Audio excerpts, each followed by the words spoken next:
hope you're having a great day today. Today we're going to be looking at 1 Samuel chapter 4 verses 12 through 22. So we're going to finish up chapter 4 in 1 Samuel. Last week we saw the Israelites had gone out in battle and they fought the Philistines. And we saw that didn't turn out so great for them.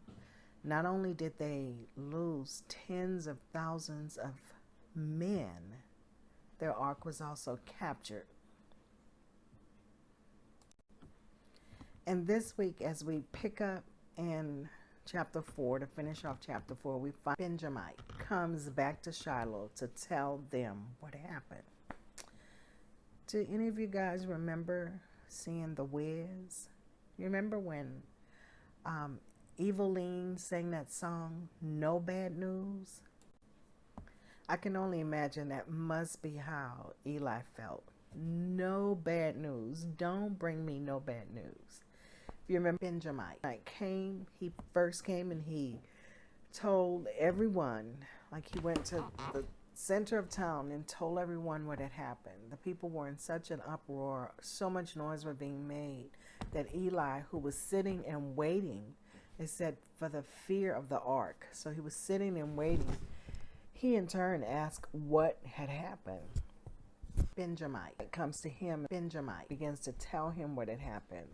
He first starts out by saying, Israel's retreated. So the first thing he's telling him is, they've lost this battle. Then he goes on to say, and the army suffered great loss. So he's telling him that many people died. And then it's not all.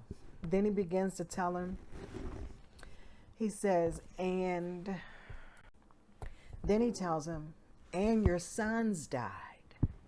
Now remember, when the man of God spoke to Eli, one of the things he said that you'll be able to know that this is so is because both of your sons will die on the same day.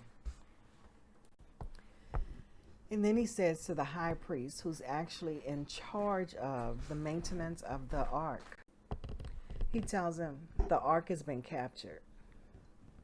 Can you imagine how overwhelming that has to be? It tells us that Eli, hearing all this, said he fell over out of his chair, broke his neck, and died.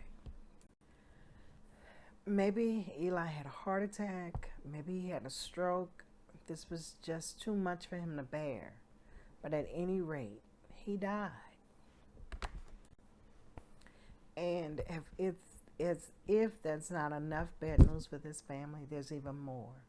It tells us that Eli's daughter-in-law, Phinehas' wife, she's pregnant. And she hears the news. Remember, the Benjamite had gone to the town, the center of the town, and given the report first. So it says she hears the news. And because of the stress, it seems, she went into labor. And she's distressed by all this. But it seems like her distress is deeper than her father-in-law being dead, her husband being dead, her brother-in-law being dead, the tens of thousands of people that were lost in the battle, that Israel had lost that battle. It seemed even deeper than that for her. Because it says that for her, the glory of the Lord was gone. That's what she saw when she saw that the ark had been captured. So not just the ark being captured, but the glory of the Lord being taken from Israel. And this seems so stressful to her that when she was told she had a son, which should have brought her great joy, that she couldn't even respond. But she did name him Ichabod. And then she died. And it tells us that Ichabod means the glory of the Lord has departed. I imagine her thinking that if I can't be in the glory of the Lord, then there's no reason for me to be. So our questions for us to think about. Did the glory of the Lord depart because the ark had been captured? Or was the ark captured because the glory of the Lord had departed? Has the glory departed with the capturing of the ark? Is the glory of the Lord for us confined to a container, to a statue, to an emblem?